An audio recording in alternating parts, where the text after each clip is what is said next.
Recently, I started teaching a series of dances based off of my Bharatanatyam training. Tonight, you will see a series of 3 performances performed by lively, beautiful children with extreme talent. For a lot of these children, this is their first time dancing in front of an audience, so please be supportive and keep that in mind. I would especially like to thank my family and especially my mother, who has really supported me the whole way and who's always checking me, trying to help me out. And also, I would like to thank Hari Uncle and the entire Indian Association thank you for letting us perform here. It's a great honor. And I want to thank all of you for supporting these children. They are your children, your neighbors, and thank you for supporting their talent and encouraging them.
young ladies who are going to be performing the dance Boomero.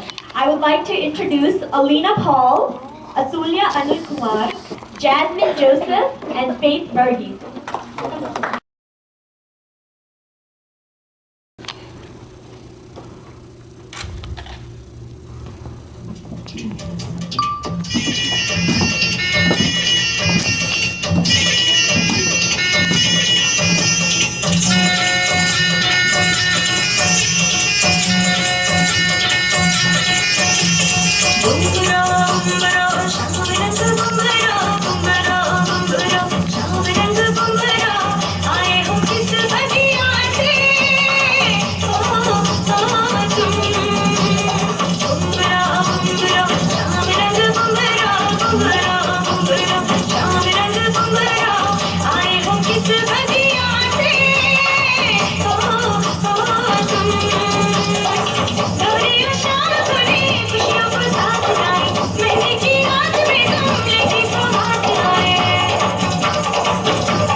Every night in my dreams, I see you, I feel you. That is how I know you. Go on. Far across the distance and spaces between us, you have come to show you. Go on. Love was when I loved you, one true time I hold to. In my life will always go on. Near, far, wherever you are, I believe that the heart does go on. Once more, you open the door, and you're here in my heart, and my heart will go on.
And mental ഡെവലപ്മെന്റിനെ ലക്ഷ്യം വെച്ചുകൊണ്ട് May 4 ആരംഭിച്ച kids club 2012-2013 മാർവിന്റെ അവസ്മരണീയമായ നേട്ടമായിരുന്നു. Committee മെമ്പേഴ്സിന്റെ സാന്നിധ്യത്തിൽ മെയ്ബോൺ ബോയ്സ്, ഫെലിക്സ് ഷാജുവും ടോമിൻ ജോസഫും ചേർന്ന് കേക്ക് മുറിച്ചുകൊണ്ട് കിഡ്സ് ക്ലബിന്റെ ആദ്യ ദിനം വിജയകരമായി ആരംഭിച്ചു. കിഡ്സ് ക്ലബിന് വൻ വിജയകരമാക്കുവാൻ സഹായിച്ച നമ്മുടെ ടീനേജേഴ്സിന്റെ പങ്ക് എത്ര വർണ്ണിച്ചാലും മതിയാവുകയില്ല. Kevin, Daisy, Ebin, Michael, Alisha Sreeni, Raji, Beena എന്നിവർ ഓരോ ഗ്രൂപ്പിന്റെയും നേതൃത്വം ഏറ്റെടുത്തു. കിഡ്സ് ക്ലബ് എല്ലാ മാസവും ആദ്യ ശനിയാഴ്ച ഒരു ഫാമിലിയുടെ എക്സ്പെൻസിൽ മുന്നോട്ട് പോകാൻ തീരുമാനിച്ചു. ഇപ്പോൾ കിഡ്സ് ക്ലബിൽ 50ഓളം കുട്ടികളുണ്ട്. കിഡ്സ് ക്ലബിലേക്ക് സ്പോൺസറായി വന്ന എല്ലാ കുടുംബക്കാർക്കും പ്രത്യേകമായി നന്ദി രേഖപ്പെടുത്തുന്നു. 60-ൽ പരം കുട്ടികളെ പങ്കെടുപ്പിച്ചുകൊണ്ട് സുദീർഘമായ പരിശീലനത്തിന് ശേഷം സമർത്ഥമായി അണിയിച്ചൊരുക്കിയ 2013 ഓണാഘോഷം മലയാളി അസോസിയേഷന്റെ ചരിത്രത്തിലെ നേട്ടങ്ങളിൽ ഏറ്റവും മികച്ചതായി. കമ്മിറ്റി അംഗങ്ങൾ അവരോടൊപ്പം തന്നെ അവരുടെ കുടുംബാംഗങ്ങളും മാതാപിതാക്കളും കൂട്ടുകാരും ഒരുമിച്ച് കൈകോർത്തപ്പോൾ മലയാളികൾ എന്നും കൊതിച്ച ഓർമ്മയിലെ തിരുവോണത്തിന് എഡിൻബർഗ് സിറ്റി ഹാൾ സാക്ഷ്യം വഹിച്ചു. നവംബർ 9 2013 പിക്നിക് കുട്ടികളുടെയും മുതിർന്നവരുടെയും കായിക മത്സരങ്ങൾ കൊണ്ട് ശ്രദ്ധേയമായി. ഞങ്ങളെ ഏൽപ്പിച്ച ഉത്തരവാദിത്വം ഭംഗിയായി നിർവഹിച്ചു എന്ന ചാരിതാർത്ഥ്യത്തോടെ 2012-2013 കമ്മിറ്റി മെമ്പർ പടിയിറങ്ങുമ്പോൾ പ്രിയമുള്ളവരെ, പകരം നൽകുവാൻ ഞങ്ങളുടെ കയ്യിൽ നന്ദികളുടെ വാക്കുകൾ മാത്രം. 2014-2015 ഞങ്ങളെക്കാൾ മികച്ച ഭാരവാഹികൾ നിങ്ങളിൽ നിന്ന് മുന്നോട്ട് വരുവാനും അവരിലൂടെ മലയാളിയുടെ നന്മയുടെ സംസ്കാരം ഈ ലോകം മുഴുവനും അറിയുവാനും സർവേശ്വരൻ നമ്മളെ എല്ലാവരെയും സമൃദ്ധമായി അനുഗ്രഹിക്കട്ടെ. നന്ദി, നമസ്കാരം.